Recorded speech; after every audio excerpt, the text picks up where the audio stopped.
What's going on, guys? Emo Tempest here, and today we're going to be talking about the Wraith versus Knight new structure deck that just came out. Is their second, I believe, right? The first one was Heroes and Villains, but it's not going to be their last. We already saw like reveals of their Final Fantasy VII one coming out in February for Opus 11. We're going to talk about all that Opus 11 stuff later. But yeah, the set's pretty good. If you guys haven't grabbed it yet, make sure to pick it up. There's a lot of really good stuff in there. You get, your Diablos and, Diablos, Cecil, Phoenix, Lightnings, and Eluas. Those are pretty good cards that were highly, sought after for a while. The Phoenixes were probably the most important ones, and the Diablos is still. Eluas is a promo now, so should be pretty good. Again, but if you haven't gone to pick it up, please get in the link below. Check out Happy Little Hug Factory. They have a bunch. You guys will be able to pick them up there. But yeah, let's get started. The Terra, we're going to start off with the fire ones. I'm only going to be talking about, I guess I kind of just mentioned all the cool stuff about it. But the real important part is the new cards, right? What we're getting. These are actually Opus 10 cards, which I found interesting. So that we got them a little earlier. These are going to be playable for Nationals, which is why I want to talk about them mostly. So yeah, we'll get into it. The first stuff is the fires, Terra and Ace. Terra 4 cost forward EX burst, 5k, seems terrible. But when Terra enters the field, choose a summon in your break zone and add it to your hand. Not bad. When you cast a summon, choose a forward. You can choose a forward opponent controls, deal it 2,000 damage. I know I always try to add words, and that's why I stop myself and then I stumble, because I feel like it could be worded better. But yeah, so decent effect. I don't know if I like it. I know if I don't. I know I don't like it, but I don't know if it'll see a lot of play. I actually prefer both other Ice Terras, the newest Opus 9 Terra, the one that says all your summons deal 2k more, which I feel would make this card a lot better. Because this one's a single target, right? And we're always dealing with things that we can't target or that you need to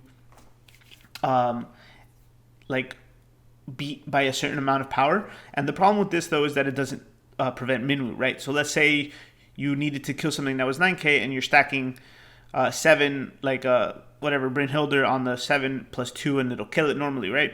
Anything that's doesn't die like that off. So let's say, again, I guess the real thing is if your opponent has Minwu, this card doesn't work, right? Whereas the Ice Terra says increase that damage by 2. So you could get over the Minwu hump because it'll kill him exactly. I guess the best part about this is that it's EX Burst. I don't know if Fire needed another a similar EX Burst to this, because we do have the Zaz 4-drop backup that says get one from the deck. And I know this says get one from the break zone, but it's 2 4-cost EX Bursts that do similar things. They need more stuff that gets from the deck and more stuff that... And I guess this is one of their first ones to recur from a fire to recur from the break zone, which is good. But it could have been anything else, and that would have been fantastic. Like if it had said, enters this, pick a forward up or pick a backup up or something, a character, fantastic, right? Because it would have justified the 5k power level or whatever. So I don't like her too much. Again, that 4-drop ice one's 10 times better, in my opinion. Hit me up, tell me you disagree. Backup Ace, when it enters the field, select one of the following 2 actions. 1 forward, choose a forward your opponent controls, deal it 5k damage, and you may pay 3 more fire. When you do so, choose a forward your opponent controls, deal it 9k. I like that. I guess the problem with this card is that it's named Ace, right? And we just got an L Ace that everyone's playing in the new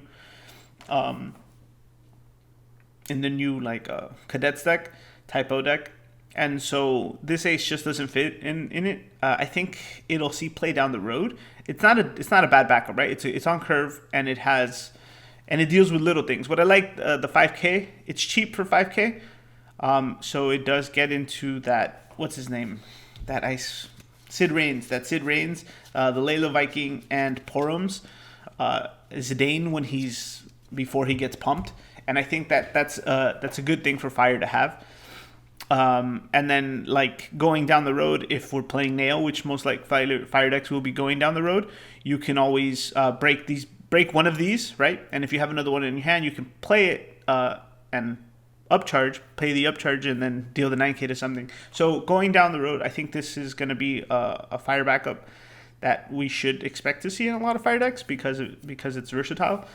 And I like it a lot, actually. I just don't think it'll fit in a cadet deck unless we get cadets that are better than Ace that do better things, which I won't think we'll see for a while. I think the next set is going to be 15 Exvius and other stuff, which is cool. So our last, I don't know if it'll be our last, but definitely the push for cadets was this set, Opus 9. So I don't know, I could be wrong. This is an Opus 10 card, so who knows.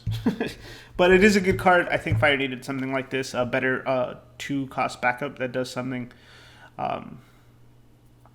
Yeah. Let's move on then. The wind stuff. The wind stuff is the spicy stuff. This is, the Van.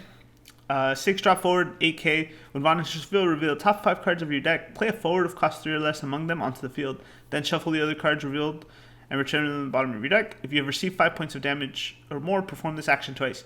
So effectively, you're gonna, if you hit it both, like, okay, so he's a 3. So he's 6-drop, 8k, which is decent, right? It's not the worst. But he also nets you another forward, right? So you're playing 6 for potentially 9, which is good. And if you're on 5 or more, you're gonna double that value, right?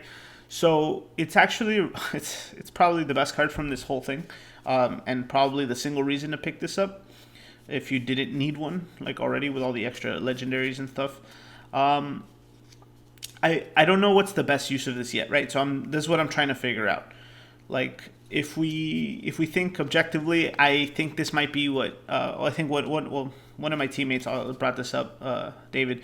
He and I think that this is probably what Ice Wind needed to be a little more meta, I guess. And being able to drop things like a Lock, a Zidane, even what's his name? If you're playing the 3-drops or less, if you're playing old stuff like a Dorgan, right? Or you could even throw this in Chocobos to some extent, right? Because they're all 3 or less. And you kind of let damage build up on you soon. And so being able to reveal them and drop them. The other real good one, too, is if you hit, Rain. So if you hit this with Rain and you already have the Rain in hand for the Rain special, you can Rain special stuff. So imagine dropping this, hitting Rain and something else, being able to Rain special, give everything haste, and attack with 3 forwards, right? So that seems pretty, like, advantageous at a certain point. Like, that's something that people won't see, right? Like, Alex likes to say, he comes from orbit. Like, that is a win victory from orbit. And same thing with the Alua, right? Let's say you have an Alua in hand, you drop this guy, you're playing Wind Lightning, right? Because that's another one I'm thinking of. And then sure enough, you drop this, you drop the Alua, you reveal something else. Let's say, I don't know, a regular 3-drop character. Even the Zidane, let's say you drop a Zidane too. So you'll take one out of their hand, you have 3 forwards, you give them haste, reduce their board, and then Von and Lure are pretty much safe. And since you dropped a card, let's say they were at 2 or they were at 3, puts them at 2, making Zidane 7. Then you're swinging with 6, 7, and 8, and they're reduced by 2. It's very powerful, right? It's just he sets up a lot of it's really advantageous to play this card pretty much all the time, especially after 5 points of damage. I think he's going to be something people need to worry about, or at least be concerned about, or someone needs to break this card right away so we can play it more often. I'm working on that, guys. Next is going to be the Kane. See, he's a target you could drop, I guess, because he already has haste, but why would we want to drop him? Because he's a terrible card. No, I'm just kidding. He's not the worst, but a 3-drop 5k with haste seems pretty meh. Kane doesn't receive any damage except battle damage, which is, I wish it would be didn't receive battle damage, right? Because that would justify giving him less power and swinging. But I guess he has an S and he'll gain 5k in first strike. Whatever. Yeah, I don't know. Maybe I'm missing something, right? But the need to and I'm glad that Kageyama came out and made this announcement about what battle damage meant. But I think if we've played a card game, we always know what battle damage means. I don't know. I'm not trying to sound rude or anything, but I can't imagine it being anything else. Um, but yeah, so he's not that great. I guess in this deck he seems decent. He's a Van target. Again, the being able to capitalize on Van the most would be giving things haste or dropping something with haste, right? So you'd have a forward to block and a forward to attack with.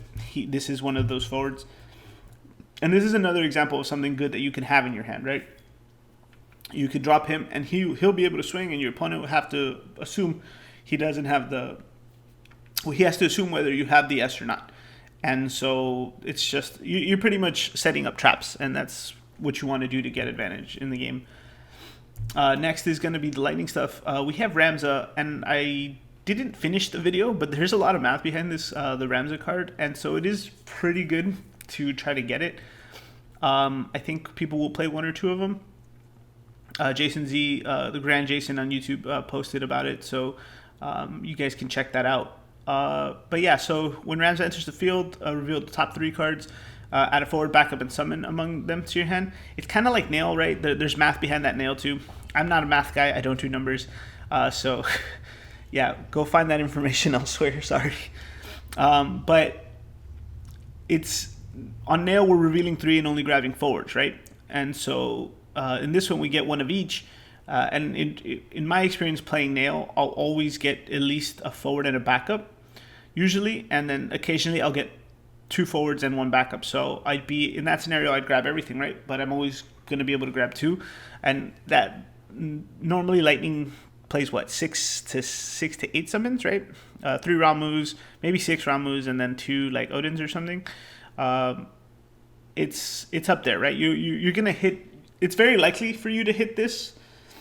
All 3, in my opinion. Like, again, I didn't do the math. I didn't finish that video. I wanted to watch it, but and so he's 5, gets you at least 1 to 2 back. So he's a 1-drop backup, and then and he's breakable, right? You can Lightning in 1, put Rams in the break zone, choose a monster and break it. That's decent. We have and it doesn't. I love it when they start. I love it that now they're starting to add stuff with no like restrictions, which is very important. So choose 1 monster and break it. 2, 3, 4, 5 drop anything. So you're I wouldn't break a Puma, but the Death Gaze and stuff like that. So it's going to be important in the future, and I think this card will see play as well. Another one that I think is another good reason to pick up this deck. But then again, we're going to probably pull them foils in 10, so whatever. Lightning, 4-drop Lightning. During this turn, if you attack with 2 or more forwards you controlled, the cost for playing Lightning onto the field is reduced by 3. And then S tap, choose up to 2 forwards, dole them, and draw a card. I like this card. I don't think it's better than the other Lightning L that we got in this whatever, in the structure deck. So it's pretty good though, right? So again, going back to what I was saying about the cane, being able to drop that and the cane, and let's say you already had another forward, you swing with 2 forwards, she costs 1, you can drop her as well, and it kind of like you have that swarm ability. I like the deck as a whole. I don't know if you guys have like, most people just buy the deck and then like pull it out and just take the cards they want. Yeah, I do that too, but it's fun to try this deck, and trying it as a whole, it's not bad. Like, say I did the same thing with the Heroes and Villains one. Like, I didn't take it to a tournament or anything, but one of the local players did at the time, and they did decent with it, right? Because it's not the worst deck. Yeah, it has some subpar cards, but it has really good cards, right? Because if you drop the Genesis and the Amon in the old one, it was bonkers, right? It would be like, oh man, I'm gonna get hit, and so it sets up for really good scenarios. And this is another card that does that as well. And the Crushing Blow thing, it could be game changing. Obviously, it sucks that you wouldn't be able to attack with her too. But to duel 2 things and then draw a card, always good. I like that they threw in the draw card, right? Like, I guess that's what makes it the crushing part, because it's like I'm gonna remove 2 objects from my path, I guess, and then I'm also gonna draw a card to put me in a better situation. So it's pretty much a 1-for-1, so it's good. And so, yeah, decent card. Again, I don't know if it'll go over playing any other Lightnings, but it might, because of the cost reduction, right? Like, if we have Ilua and something else attacking, usually we'll get 2 points of damage, drop her for 1, and then I can still build up backboard if I need to. Now the Earth stuff, I was really excited about this Kefka at first, but then I didn't realize the way it's worded until I opened this thing. So 4-drop forward, 7k EX burst. When Kefka attacks, choose a forward you control, and a forward opponent controls. Break them. Right. So first of all, I didn't realize it was when he attacks, right? In my head, it was just an EX burst, and then I thought it was... And I didn't read this card until... from the last time I read it was when we first got it revealed a while back. And then I brought everything together. I started reading all the cards when I got the structure deck. And then I'm like, oh, it's when he attacks. So that's already makes it slow. Obviously, he still gets it on the EX burst, which is fine. But... It makes him 10 times slower when you play him in the game, when you're actually trying to play him and trying to abuse him, right? So in order for him to get the most value, you need him to A, be able to attack, and B, something that doesn't break, right? And the problem is here, when a character your opponent controls is put from the field to the break zone, you may pay 1 when you do so, draw a card. That part is decent, but it's not. It makes him more expensive, which I don't like. Now, going back to his ability, right? And I thought it would be super abusable with like Ash and I can't remember the other one. I think it's Galif. I don't know if it's Galif. Anyway, most of these cards most of these don't break cards, with the exception of Sabin and Arden.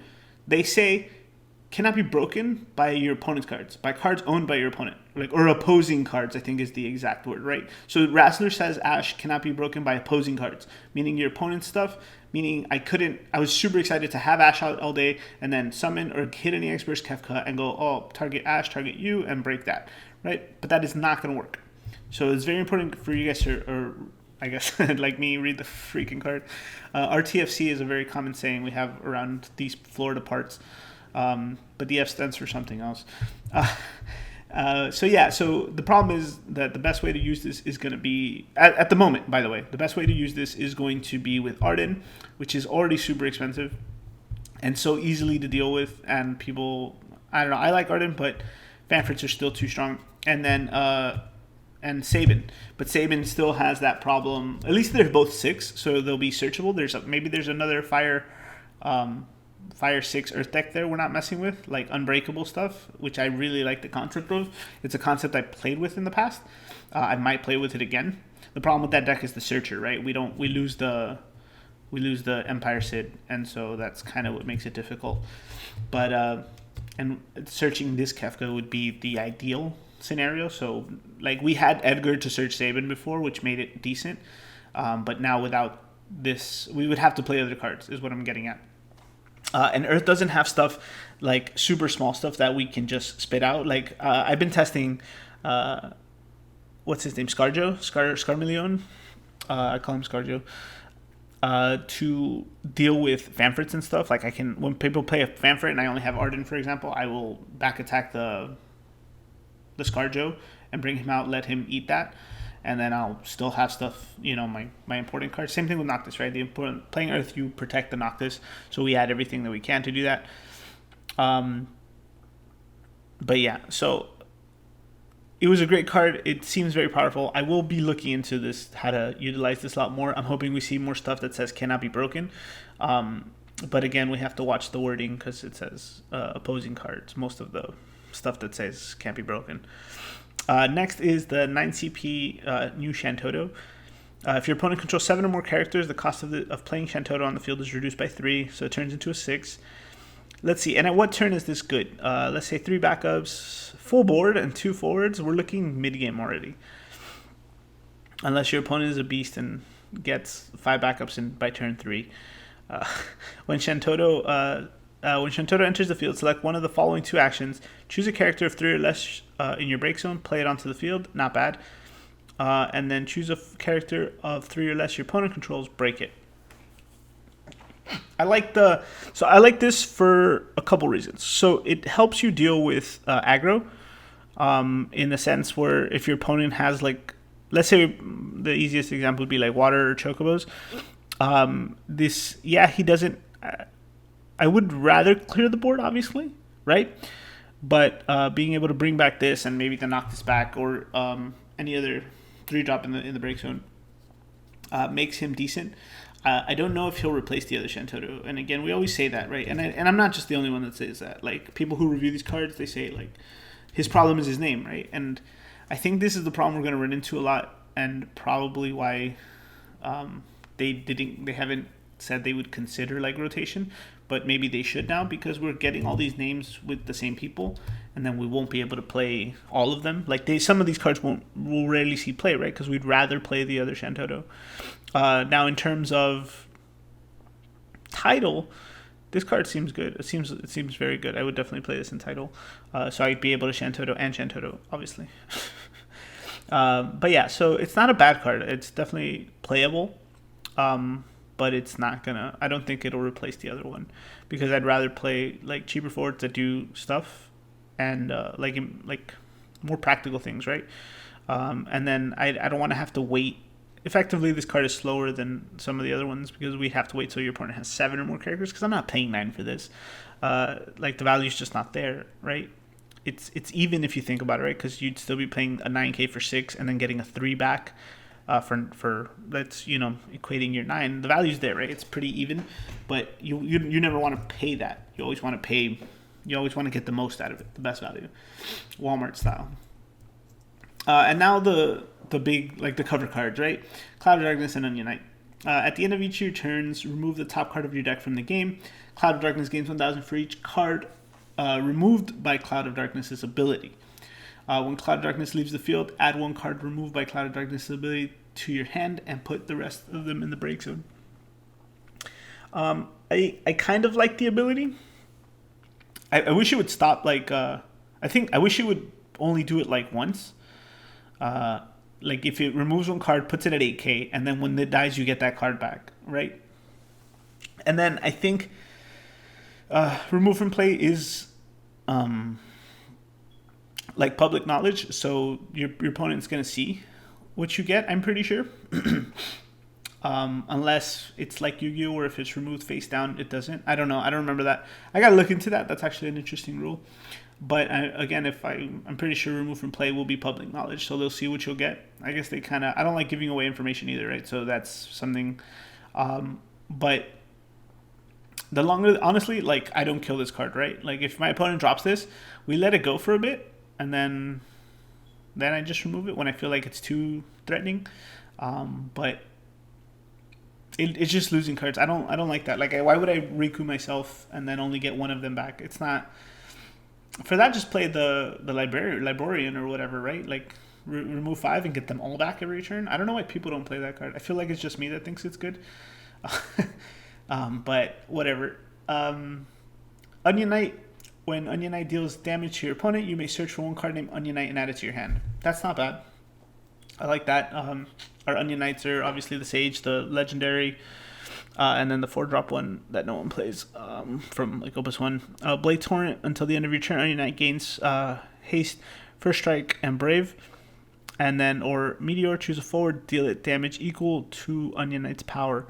Now, I feel like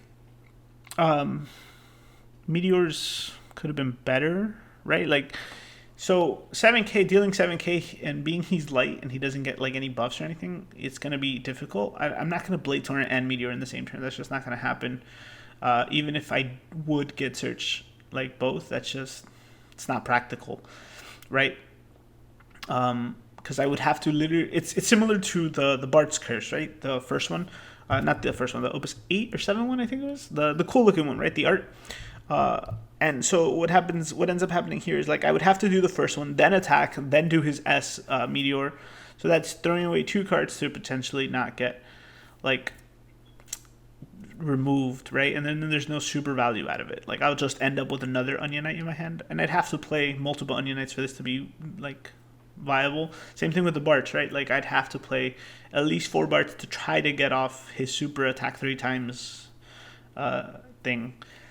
And that's just not going to happen. Like, it's eating up too many slots. For this starter deck, it's not bad, I guess, because, we didn't build it, and it's fine. It's a good way to play, but it's not. I don't think it's going to be a good way to play, competitively. I like the cards. They're cool, but I still would rather play the 2-drop Onion Knight, the one that gets haste and can bring himself out again, or bring others out. But yeah, that wraps up the review, guys. Again, the cards are decent. I'm not the best to say that none of these are like, who knows, right? Like you guys, everyone thinks differently, right? So you guys are gonna look at Cloud Darkness and Onion Knight and be like, oh, these cards are great, and then you'll figure something out, and that's awesome. Or maybe later, Cloud of Darkness would be 10 times better if later they come out with something that says, oh, bring back like removed cards from play, but we don't have anything like that yet. We just got, Mist Dragon that says remove everything from the break zone, so that's good. And I know we had something like that before, but we have some, it's more playable. So, shortly after that we get stuff like that, Cloud Darkness might seem like a good idea. And again, the problem is always going to be their names, right? Like, I'd rather play the other Cloud of Darkness, and I'd rather play both Water Cloud of Darknesses before I play this one. I just don't see a point like with that. Onion Knight doesn't have that problem because no one really plays the Onion Knights, but this one doesn't make me want to play them either. And like I was finishing before I went off into that thought, all the cards are decent. Definitely Vaughn and Roms are the most important ones. Kefka is something that I think we can mess with later. But other than that, remember, you are getting the Aluas, and you're getting what? Let me see, the Lightning, Diablos, and Phoenix, which are all legendaries. And the Cecils too, right? Yeah, Cecils. Those are all legendaries that if you didn't have by now, or you were still waiting for, you can literally pick them up. And if you have them already, I'm pretty sure they're still going to go for value. So there's definitely value in this structure deck. Just on, like, for monetary purposes, you can probably make your money back if you sell everything too that you don't want. Like, you'll keep the full art Phoenix, that's fine. And then you can sell your old Phoenixes, and you can still make, probably $20 out of all of them. Same thing with your old Cecils and the new Cecils. They're probably still like 5 a piece. So there's definitely more money in this than the last one, because Amon's and the dark card, Shadow Emperor or whatever his name was, breaks all 2 costs, weren't that much money, and neither was Fat Chocobo to begin with. But there's more value in this structure deck altogether. Check it out, guys. If you guys have any cool deck ideas with some of these new cards too, feel free to send them, or any cool combos. I'm definitely open to all that stuff always. Send them my way, and then I'll put them out. If you don't want me to share them, just, I don't know, DM me later. All right, guys, I hope you enjoyed it. Check it out. Looking forward to seeing what people come up with these cards. I'll catch you later.